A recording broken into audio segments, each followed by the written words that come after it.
আমার আদরের ভাই বন্ধু আর সোনার বই নাই নকল আমার মাইরে লইয়া বার হয়ে গেছি ঘুরাত কইতে সময় আমরা বাড়ির দ্বারা ব্রিটিশর আমলি একটা জিনিস আসলো যে চা পাত্তির গাছ কোনদিন ও ওটা এটা হইল কি চা পাত্তির গাছ কই মামাইরে লইয়া তোরা গুরমু ওটা দেখাইমু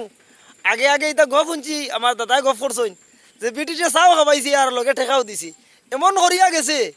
হ্যাঁ এখন ভাত্তির 20 টাকা